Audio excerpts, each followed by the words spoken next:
Dzień dobry. Hi, I'm Jonathan J. Miller. I'm honored to present to you a lens on product service design and innovation. Here's the vision. How to think about products and services, because they're all around us. There are hundreds, if not thousands, of hours to build something like a pen or to design a notebook, and even for designing something electronic like a keyboard. Who you choose around you is influential. And so I'm going to talk also about team diversity. We'll get into how organizations, especially startups, are a pathway to sustainable impact and empowerment. I'll talk about how a moonshot vision helps us to see a foreseeable possible future so that we can rally others to back us on that vision. And there are some advantages and also areas of improvement among European tech startups. And so I'll finish off the talk with about that. Some of the key words that we'll be looking at: product service design, team diversity, future thinking, and entrepreneurship. As for me, my background is largely as right now as Chief Technology Advisor for Airbus Ventures. I'm connected throughout MIT, currently as a research affiliate with the MIT Innovation Initiative. And I'm a big advocate for advancing science, technology, engineering, art, and math. And so Tough Tech Today is a podcast that I'm the co-host of. I founded several ventures, and so that colors my points of view in terms of being a tech founder. I've also done considerable lab-to-market work with organizations such as Alphabet, NASA, and the U.S. Department of Defense. Throughout MIT, perhaps some of you also have these kinds of associations, but if some of things unfamiliar here, I'll be glad to talk with you during the Q&A about that. Let's get into decomposing innovation. There are several definitions that people have bandied about, and all of them are accurate. It just depends on how much you zoom in. And so this final one is from MIT Innovation Teams, which is perhaps the flagship course on innovation at MIT. So I'll go with that. It's the innovation being the collective act of creating new things and processes intended to deliver some benefits to potential customers and improving those to maximize the resultant value. Notice that it's about collective, bringing people together, some benefits to potential customers. We don't know necessarily what these markets are, or we are creating them.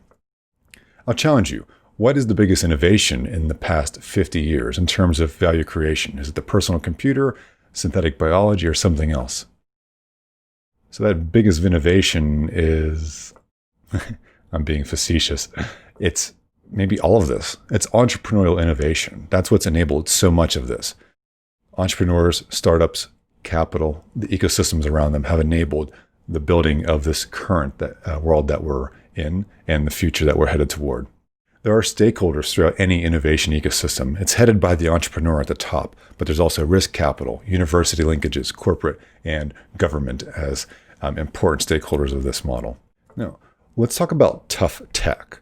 That's an area of expertise that I have. And so it's really important to look at some of the words you may have heard. You may have heard of tough tech. That's an MIT kind of term. There's also deep tech, and there's also frontier tech. And are you thinking maybe that this is about really strong hackers? You're not wrong, but it's also more than that. Here's a definition from a piece that I wrote earlier this year. And the points of emphasis is that these are technologies coming out of whether it's a pristine lab or an unkempt dormitory. And it's about an emerging area where the science meets the engineering. And so we have a lot of product design and development and future thinking to do to be able to get this commercialized and really about making an impact in the world around us. The second point that's in bold is that the markets which such companies could serve may not yet exist. And this is crucial. This is where we need our sort of science fiction hat on so that we can think about future states of play. This is a listing of the approximate lab to market flow. In brief, it starts with research where we output publications. Then we get into the field of invention, where we have patents and secret sauce. This leads to a problem area where we then can define that problem and have a hunch around what the prototype will look like. Once we build that, it's usually kind of janky, it's unoptimized, it's maybe literally duct taped together. But that informs our product or service. By the end of that, we would know who we're designing it for, why they need it, how they're going to get it. And that leads us into the scaling up phase of lab to market flow. At each stage, we'd be advocating for more resources, whether it's through, like, say, seed funding for a startup, or perhaps earlier for government funding. But let's go back to basics. We want to solve problems, right? Generally, yeah, it's problem-driven development. There are three ways we can look at this, and we're all part of a system. We could see how we could get ahead of that system. And if we can get ahead of it, we may even be able to be leaders of that system. And that's where pioneers help shape tomorrow. To make a team that's really able to contribute to these stories and get others engaged in it, we need diversity. I'll break it down like this. We can start with the business folks. And MIT's done a great job pioneering the pairing of business folks with engineers. I'll venture to say that if we add designers with a capital D, a seat at the table, is where we'll really start to hit an awesome stride and create a lot of value throughout the world. If this is interesting to you, or even foreign to you, you may want to check out The Way to Design by Steve Vassallo. Let's get more specific on some of the tactical matters of this. Here is an opportunity methodology. This is a way to think about designing a product, a service, a venture, or an organization. This flow starts with exploration. It gets into expression, creation, testing, and as we fly around the circle, we'll eventually get to implementation, where we make lots of what is wanted. To drill down into specifics, there are certain sort of outputs or units that we can include in each of these phases. So, for example, in the expression stage, where we share what's wanted, we can do this by creating mission statements, writing personas, devising image boards, etc. And I have a case to show you that will show some examples of this. You may be thinking that this, in parts of this, sounds kind of qualitative. How do I make it less subjective? Well, here's a flow. You go from interviewing to setting up needs lists, to product specifications, to selection criteria. This is like systems engineering applied to product design and development. A needs list I have an example of on the left here, and this is what helps us to capture the problem in spirit and technically, where we tie each user need to a particular user statement and then assign it a ranking of importance. This example is for like a water bottle that's to be carried out in the field. On the right half of the slide, I have the DFV method: desirability, feasibility, and viability. These are three useful metrics to measure any concept, product, or design. And it helps us to be able to score on 1 through 5 how desirable, feasible, viable something is, each concept, which I have as columns here. And through summation and averaging, you can factor or build a matrix that compares different concepts along these different parameters, and even have multiple people weighing in so to help us select the best overall concept to move ahead with. This helps us to down select ideas and make the better products or services. If this sounds cool to you, check out the book Product Design and Development by Ulrich and Eppinger. Here are two case studies. The first is Muddy Charles. The second is White Feather Safari. Let's look at Muddy Charles first.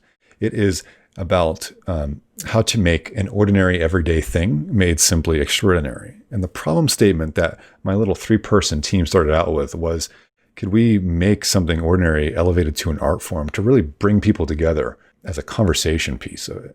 We didn't know what the solution was at the time, so what we started to do was to interview folks and observe patterns of behavior. And we identified several personas. Here's an example of Macy, who's a coffee drinker, self-described hipster. We looked at what she likes, what she doesn't, what motivates her. And we started to generate concepts around how to address these different kinds of personas and needs. To abbreviate it, we ended up developing a set of table coasters, drinking coasters. And these depict the flow of the Charles River as it goes from Arsenal on the leftmost column up to up past Harvard, alongside MIT, and then toward the Boston Harbor. And so this product is artful, it's functional, and it tends to evoke an emotional connection from recipients of these products. This product design was possible because of a diverse team. And diversity doesn't have to be just face value, like what somebody looks like. It's deeper than that. We had a designer, an engineer, and the business person on the team. But if we probe deeper, we all shared some of these roles. And we also had something that made us all stand out. For example, the gentleman on the left was a rock star in his homeland.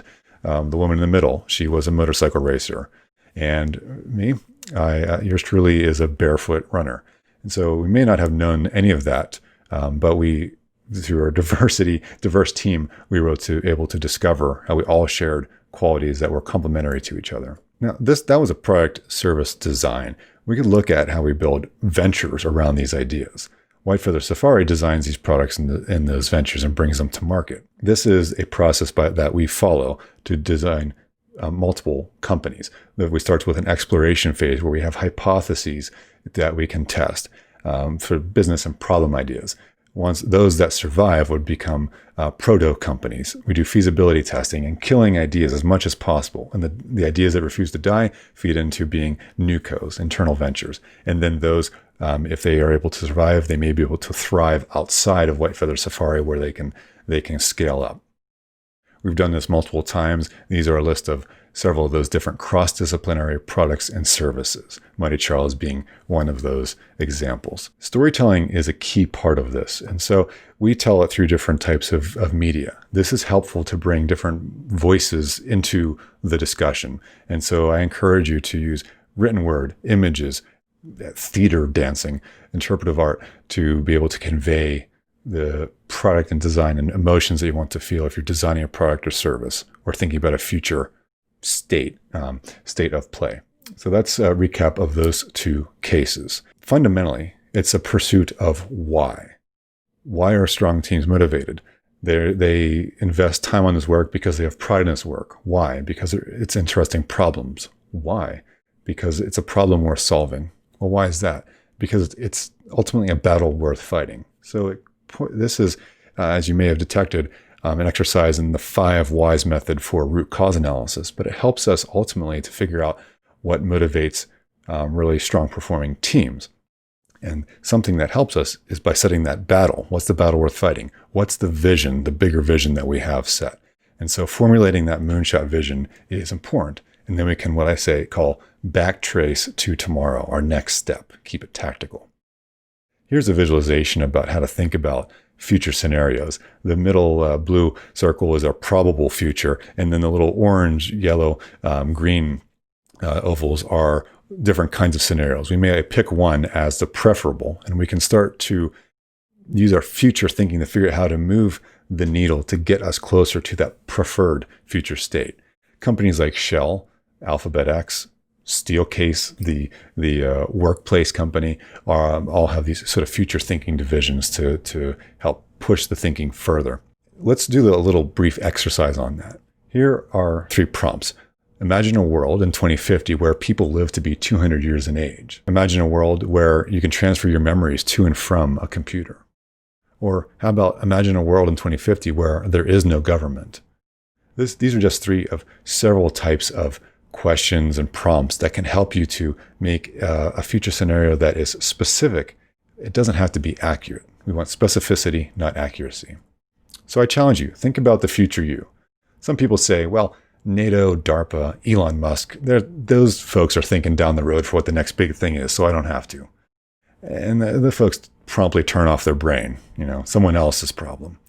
This is, I say it's a poor choice because we can be strategic. Think about what's the bigger play here? What are the emerging trends? And how can we get ahead of those trends a little bit? We don't have to be right. We just have to be able to think sort of like the system dynamics of MIT Sloan.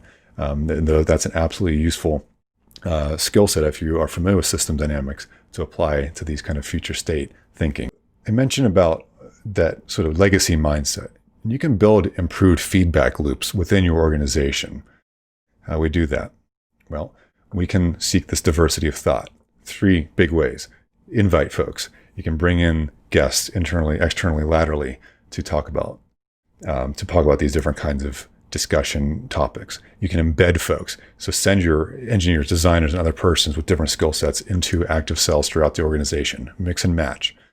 And then engage. We can engage in a variety of ways. I have listed several here.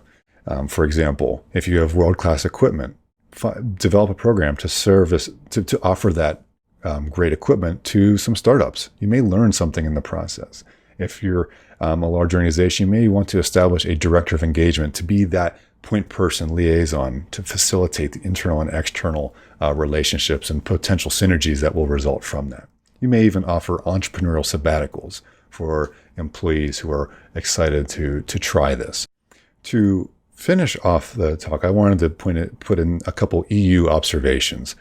I've seen that through, it's got the benefit of being a defined market. Work from home, the pandemic has repatriated a lot of citizens back to the EU, folks who have a lot of deep talent. And so this is really great because there is a rising nationalism for technology. This can be double-edged.